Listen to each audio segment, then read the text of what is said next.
가장 미스터리한 인물 중에 한 명이 바로 에녹이라는 사람입니다. 성경에 이렇게 언급된 분량에 비해서는 굉장히 유명한 사람이죠. 죽음을 맛보지 않고 천국에 올라간 사람 2명이 있지요. 예수님은 돌아가셨다가 3일 만에 부활하신 거고요. 죽음을 맛보지 않고 천국에 바로 올라간 인물, 첫 번째가 바로 에녹입니다. 하나님께서 그를 데려가셨다. 오늘 본문에 그렇게 기록되어 있죠. 두 번째 인물은 엘리야입니다. 예전에 찬송가 가사가 지금은 좀 바뀌었습니다만, 예전에는 주의 선지 엘리야 병거 타고 하늘에 그랬는데, 사실 성경에 뭔가 병거는 아니고 회오리 바람을 타고 올라갔고 불말과 불수레가 그 주변을 딱 호위하고 있었다, 이렇게 묘사되어 있습니다. 회오리 바람, 예전에 회리 바람이라고 했는데 회오리 바람을 타고 승천하는 모습, 그리고 그 주변을 불말과 불수레가 이렇게 호위하고 있는 모습으로 승천하는 것을 보게 되죠. 에녹이 이렇게 하나님께서 그를 데려가신 이유가 무엇인가, 24절 말씀을 보시기 바랍니다. 24절 말씀 함께 읽을까요? 자, 시작. 에녹이 하나님과 동행하더니 하나님이 그를 데려가심으로 세상에 있지 아니하시니라. 에녹이 하나님과 동행했기 때문에 하나님께서 그를 데려가셨다는 거예요. 하나님과 동행함으로 그를 데려가셨다. 도대체 어떻게 동행했기에 하나님께서 그를 데려가실 만큼 그를 아끼고 사랑하셨는가. 먼저 저는 이 에녹을 살펴보기 전에 창세기 4장에 소개하고 있는 한 가정을 좀 먼저 살펴보기를 원합니다. 그 가정은 라멕이라는 사람. 오늘 본문 이후에 나오는 그 무드셀라의 아들 라멕과는 이름만 같이 전혀 다른 사람이에요. 가인의 후예 중에서 라멕이라는 인물이 있습니다. 이 라멕이라는 사람은 인류 최초로 2아내를 거느린 사람이에요. 2아내를 통해서 아들을 3명을 뒀어요. 아다라는 여인을 통해서, 이름도 참 독특해요. 야발과 유발이라는, 돌림자가 발자로 돌아가는지 모르지만 야발과 유발이라는 2아들을 뒀어요. 이 아들들이 다 특출을 합니다. 야발이라는 사람은 모든 목축업을 하는 자들의 조상이다라고 성경이 기록합니다. 목축업을 하는 자의 조상이라는 말은 그 부분에 있어서 일가를 이룬 사람, 그 부분에 있어서 최고의 권위자, 이런 의미가 되는 거예요. 그때 당시에 목축업이라는 것은 사실은 그것이 어떤 경제력을 좌우하는 거잖아요. 그러니까 야발이라는 사람은 당시 그 시대 사람들의 경제적인 주도권을 좌우했던 인물이다, 이렇게 볼 수가 있는 것이죠. 유발은 야발의 동생입니다. 그런데 이 사람은 수금과 통소를 잡은 자의 모든 조상이 되었다, 이렇게 말씀합니다.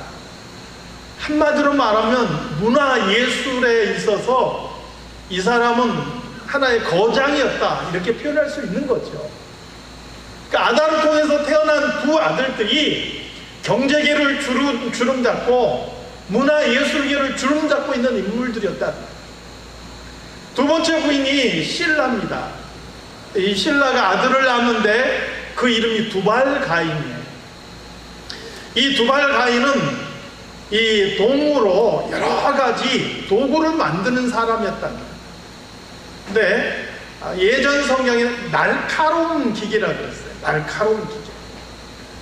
그러니까 단순하게 그릇, 숟가락, 젓가락 이런 것 만들었다는 게 아니라 꽤나 정교하고 또 섬세한 그런 기계들을 만든 사람이었다는 거예요.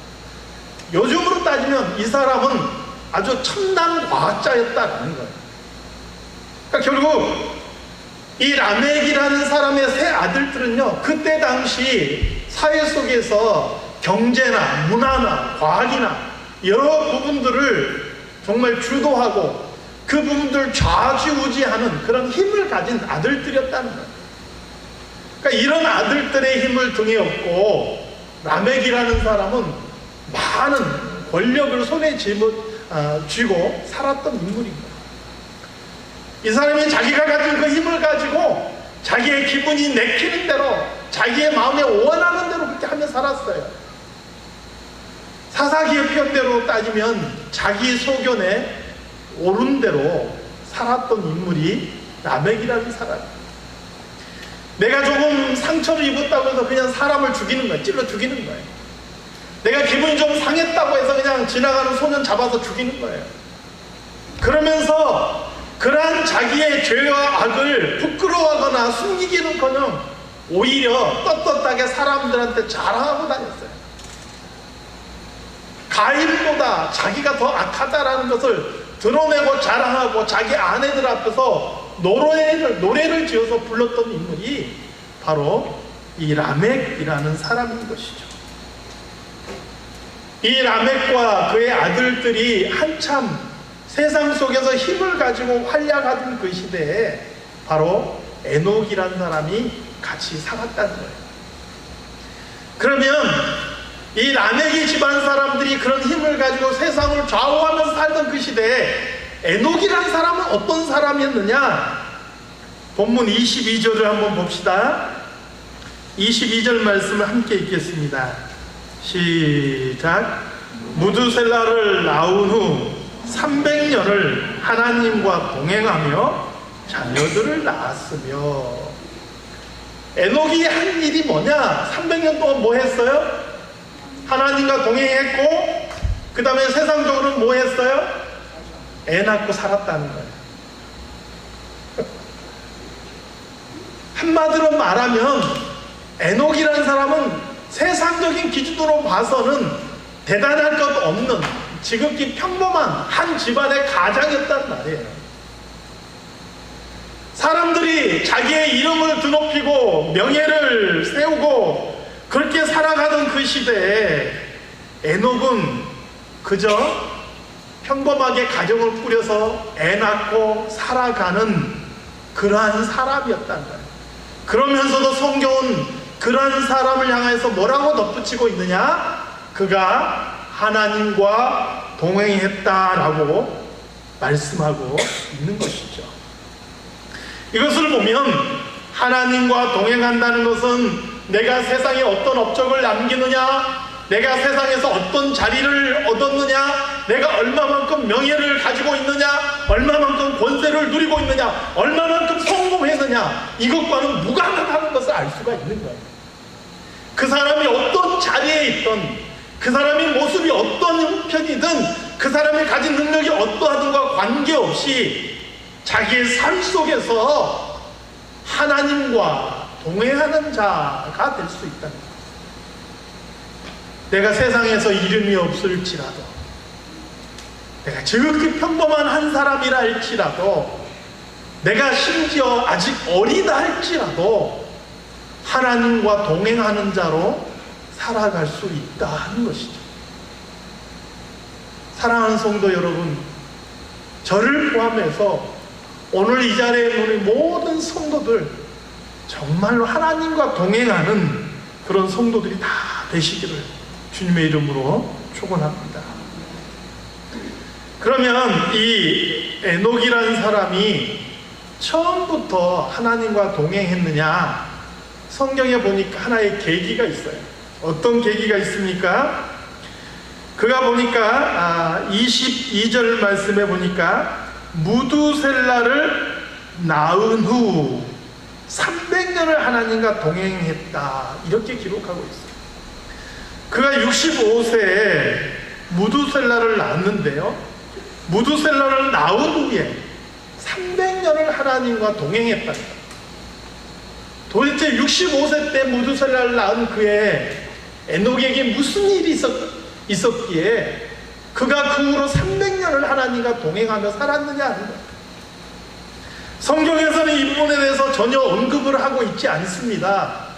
그래서 많은 사람들이 무엇에 주목하냐면 에녹이 65세 때 낳은 아들 무두셀라라는 인물에 주목을 합니다. 이 아들이 하나의 열쇠가 된다는 거예요.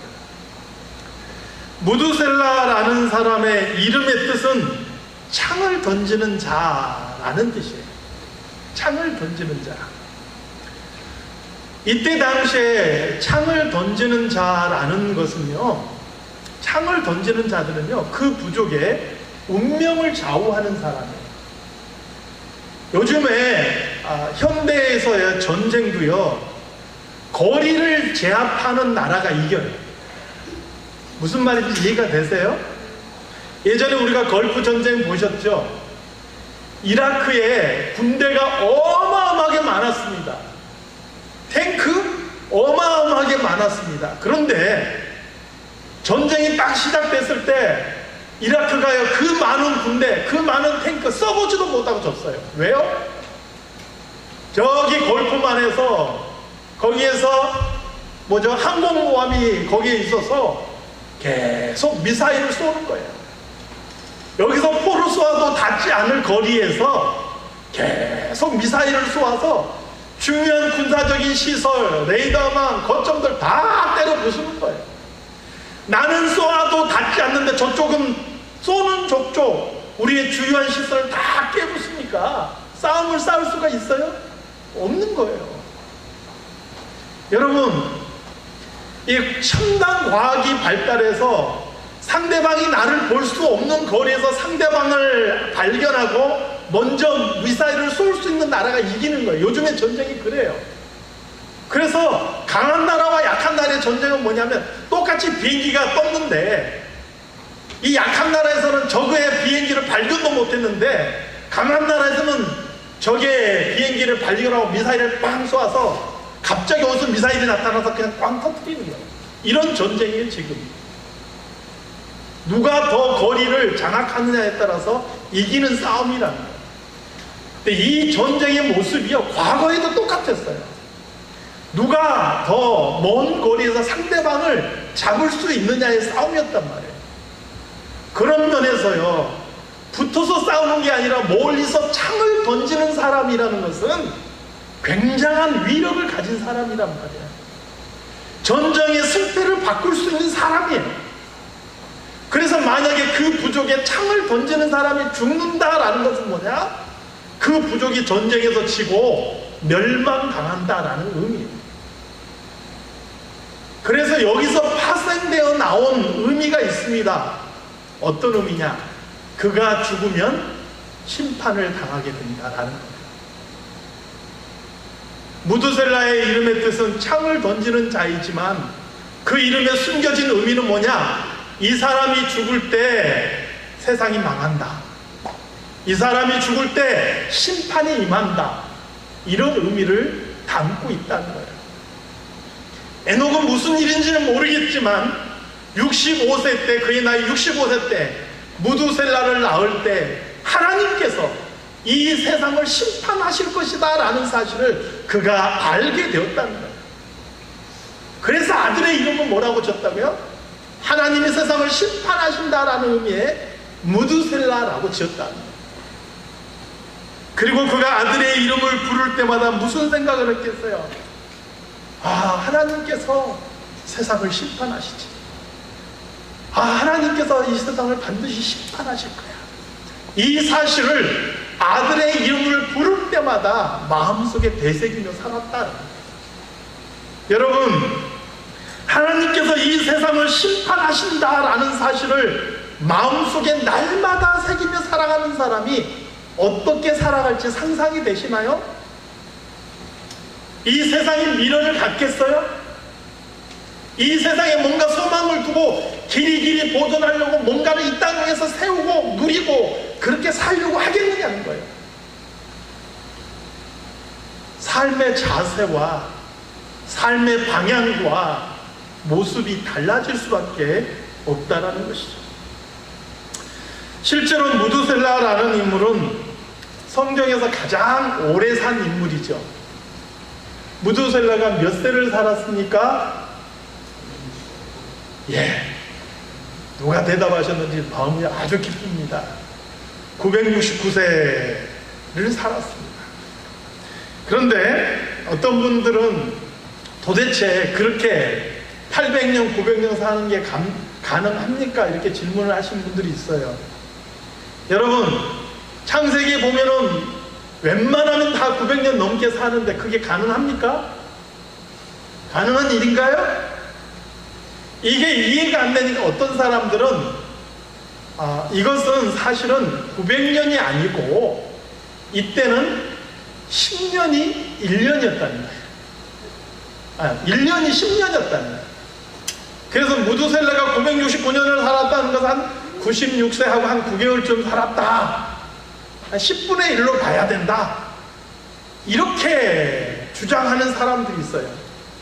자, 그 말대로 하면 에녹은 6살에 무두셀라를 낳은 거예요. 그것도 말이 안 되잖아요. 그러니까 굳이 억지로 우리가 이해되는 방향으로 성경을 그냥 뜯어 고치려고 생각하면은 이것도 말이 안 되고 저것도 말이 안 되는 거예요. 여러분, 우리는 전능하신 하나님을 믿는 사람들이에요. 하나님께서 그렇게 살게 하신다면 왜 못 산다는 거예요. 그러니까 우리는 성경을 있는 그대로 믿어야 될 줄로 믿습니다. 뿐만 아니라 당시의 환경이나 지금의 환경은 많이 차이가 있는 거예요. 실제로 성경의 어떤 기록을 보니까요, 노아의 홍수를 기준으로 해서 인간의 수명이 그냥 뚝뚝뚝뚝 떨어져 내리는 것을 보게 돼요. 웬만하면 900년 살던 사람들이 노아 홍수를 기준으로 해서 700년, 400년, 200년 뚝뚝 떨어져 내려요. 그러니까 노아 홍수 때를 기준으로 해서 지구의 환경이 많이 바뀌어진 것을 우리가 짐작해 볼 수가 있는 것이죠. 아무튼 간에 무두셀라가 969세로 가장 오래 산 인물인데 실제로 그가 죽던 969세 된 그 해에 홍수가 일어나는 것을 보게 돼요. 그의 이름대로 그가 죽던 그 해 하나님의 심판이 그 땅에 임하게 되고 모든 인류가 노아의 8가족을 빼고 다 멸망하는 심판이 임하게 되는 것을 보게 되죠. 그때가 노아의 나이는 600세고요. 무두셀라 나이 969세 되네. 사랑하는 성도 여러분, 오늘 우리는 이 에녹이 무두셀라의 이름을 부르면서 살았을 그 마음들을 기억하고 우리 마음속에 되새길 필요가 있음을 생각하셔야 합니다. 우리가 사는 이 세상도 영원한 것이 아니라는 것을 우리는 기억하셔야 돼요. 마태복음 24장 말씀에 보니까 노아 때의 사람들이 먹고 마시고 장가고 시집가고 있으면서 홍수가 나서 그들을 다 멸하기까지 그들이 깨닫지 못했다라고 말한 것이에요. 인자의 임함도 그러하리라 말씀합니다. 사람들이요, 홍수가 내리기까지 그때의 세상에 비가 있었을까요? 없었을까요? 여쭤보겠습니다. 홍수가 내리기까지 비가 있었을까요? 없었을까요? 세상에 비가 있었을까요? 없었을까요? 성경에는 잘 안 나옵니다. 성경에는 잘 안 나오는데 학자들이 연구한 바에 따르면 홍수 이전까지는 지구에 비가 없었을 거라고 봐요. 그러면 세상의 식물들은 무엇으로 그 수분을 공급받느냐? 물도 풍부했겠지만 안개가 땅에서 올라와서 땅을 적셨다. 그렇게 기록하고 있어요. 그러니까 그때 당시에 지구의 환경은 지금하고 다르단 말이에요. 노아가 홍수가 날 때, 홍수가 나기 전에 홍수가 난다고 방주를 만들었을 때 사람들은 노아가 미쳤다고 생각했을 거예요. 세상이 이렇게 멀쩡한데 무슨 홍수가 난단 말이냐? 그들은 세상에 심판이 임할 것을 생각하지 않고 먹고 마시고 시집가고 장가가고 그냥 그렇게 살다가 홍수가 그들을 멸할 때까지 깨닫지 못했다라고 성경은 기록하고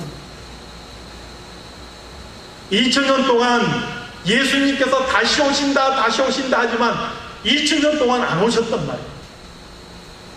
지금까지 2000년 동안 오시지 않는 주님께서 언제 오신단 말이냐라고 생각하며 살아가다가 주님께서 갑자기 이 세상에 다시 오신다라면 우리는 주님 앞에 어떤 모습으로 설 수 있느냐라. 주님께서 오시든지 아니면 우리가 주님 앞에 가서 서든지 우리 모든 것에 대해서 하나님 앞에 판단받고 심판받을 날이 있음을 기억하시는 우리 성도들이 되시기를 소망해요. 모세가 시편 90편에서 고백하고 있는 대로 우리 남은 날을 계수해 보세요. 몇 년 남았나? 생각해 보세요. 몇 년 남았나? 우리 학생들은 아직 실감 못하겠지만 저만 해도 인생의 반을 이미 넘어섰잖아요. 그럼 이 자리에 계신 분들 앞으로 살 날이 더 많습니까? 살아온 날이 더 많습니까?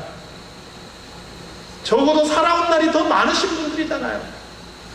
앞으로 내가 얼마나 살지 장담이 되나요? 아무도 장담이 안 돼요. 그러면 주님이 오시기 전에 내가 먼저 주님 앞에 갈 수도 있단 말이에요.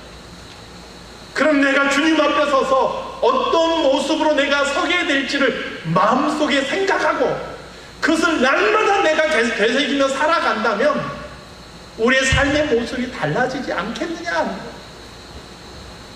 에녹이라는 사람은 그런 마음으로 300년을 살아갔다는 거예요. 1년도 10년도 아니고 300년 동안을 한결같이 그런 마음으로 살아갔다는 거예요. 신약 성경에 보니까 이런 에녹의 삶을 두 군데에서 언급을 하고 있더라고요. 한번 우리 성경을 찾아봅시다. 먼저는 히브리서 11장 5절입니다.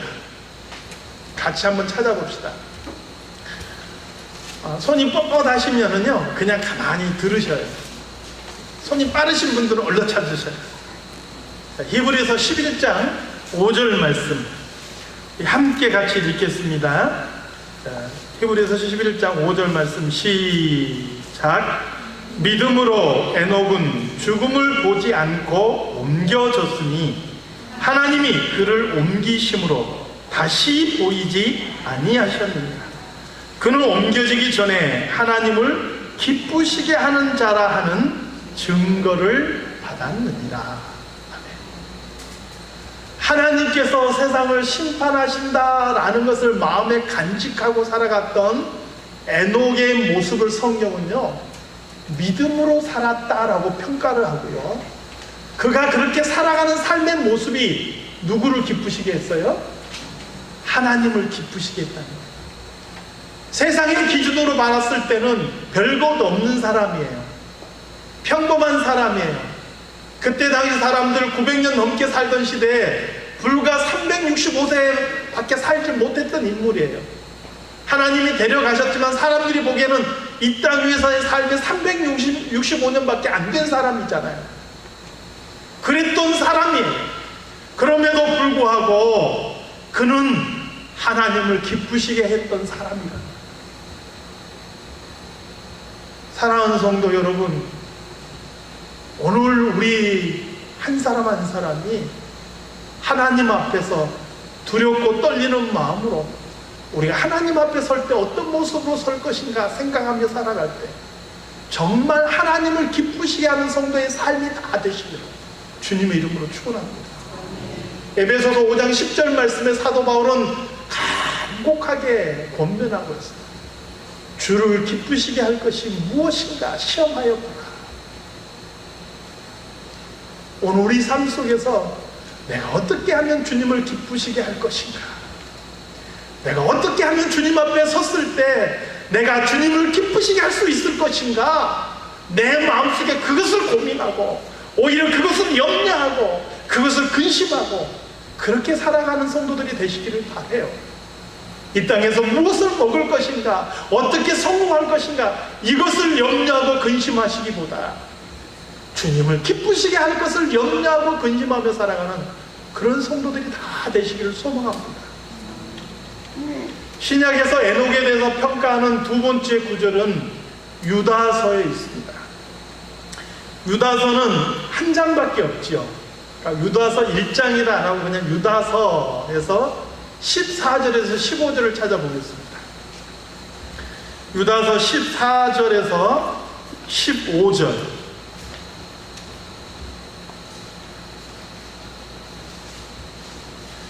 함께 읽겠습니다. 유다서, 거의 계시록 앞부분이죠. 유다서 14절에서 15절. 한 목소리를 읽겠습니다. 시작. 아담의 7대 손 에녹이 이 사람들에 대하여도 예언하여 이르되 보라, 주께서 그 수만의 거룩한 자와 함께 임하셨나니 이는 무 사람을 심판하사 모든 경건하지 않은 자가 경건하지 않게 행한 모든 경건하지 않은 일과 또 경건하지 않은 죄인들이 주를 거슬러 한 모든 완악한 말로 말미암아 그들을 정죄하여 하심이라 하였느니라. 아멘. 말이 꼬이네요. 한마디로 말하면 뭐냐면 에녹이라는 사람은 그가 살아가는 300년 동안 세상 사람들을 향해서 외쳤다는 거예요. 여러분, 우리의 모든 말과 우리의 모든 행위에 대해서 우리 하나님께서 심판하실 것입니다. 그것을 선포하며 살아갔다. 사랑하는 성도 여러분, 오늘 우리 삶 속에서는 우리 예수 그리스도를 선포하며 살아가십니까? 그분이 언젠가 이 땅에 다시 오실 것이고 우리 모든 선악관에 그분 앞에서 판단받을 때가 있다는 것을 선포하며 살아갔냐는 거예요. 적어도 에녹은 그렇게 살았다는 거예요. 그리고 그러한 에녹의 삶이 하나님을 기쁘시게 하는 삶이었고 그런 에녹의 삶이 믿음으로 살아가는 삶이었다라는 거예요.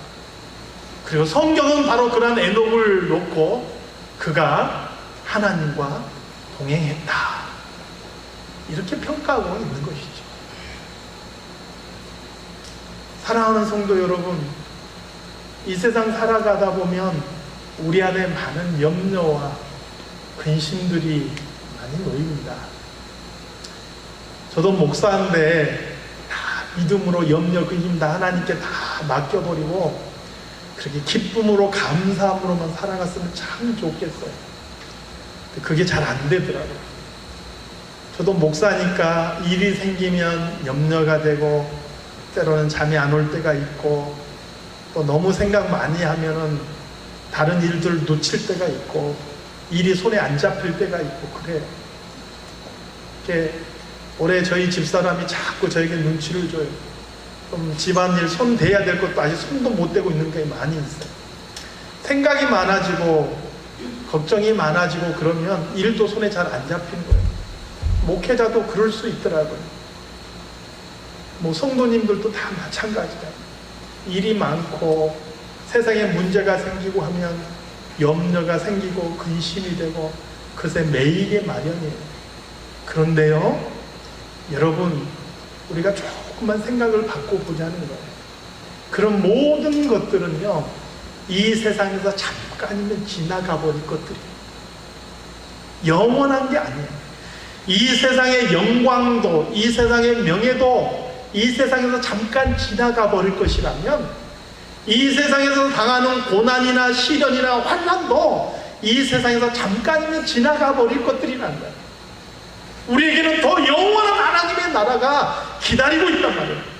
하나님 앞에서 우리는 판단받을 날을 우리 앞에 기다리고 있는 거예요. 그러면 우리가 어떤 마음으로 어떤 자세로 살아가야 되는지 다시 한번 생각해 보게 되는 것이죠. 사랑하는 성도 여러분, 아들의 이름을 부를 때마다 하나님께서 이 세상을 심판하신다라고 마음에 되새기며 300년을 하나님과 동행했던 에녹의 삶의 모습이 오늘 저와 여러분에게도 있기를 소망합니다. 저는 그런 생각 들어요. 아무리 해도 나는 에녹만큼은 안 될 것 같아요. 적어도 한 반만이라도 따라가 보자. 이게 제 목표예요. 반만이라도 따라가 보면 뭔가 좀 눈에 보이지 않을까. 여러분, 죽기 살기로 우리가 예수님만큼 아니어도 너무 크니까 목표가 그냥 하다 보면 뭔가 결론에 이르지 않을까요? 뭔가 눈에 보이는 게 있지 않을까요? 오늘 저를 포함해서 우리 모든 성도들이 주님과 동행하려고 치열하게 이 땅 위에서 노력했다, 그렇게 살려고 힘썼다 평가받을 수 있는 모든 성도들이 다 되시길 주님의 이름으로 축원합니다. 하나님 아버지, 세상에서는 평범했고 세상에서는 무명한 사람이었지만 하나님께서는 인정하시고 그를 사랑하사 그를 데려가셨다라고 평가받은 에녹에 대해서 함께 말씀을 살펴봅니다. 하나님, 이 에녹의 삶이 우리에게 거울이 되고 우리 인생의 지도가 되게 하여 주시옵소서. 그래서 우리도 하나님과 동행하는 삶이 되게 하시고 믿음으로 살아가는 삶이 되게 하시고 하나님을 기쁘시게 하는 삶이 되게 하여 주시기를 바라오고 소망합니다. 우리가 이 세상을 바라볼 때는 염려도 많고 근심도 많은데 이 세상이 아니고 주님을 기쁘시게 할 것이 무엇인지를 생각하며 살아갈 때 우리 살아가는 삶의 모습이 달라질 것을 기대합니다. 하나님, 우리 마음속에 이러한 변화의 모습이 일어나게 하여 주시옵소서. 걸어가신 예수 그리스도 이름으로 기도드리옵나이다. 아멘.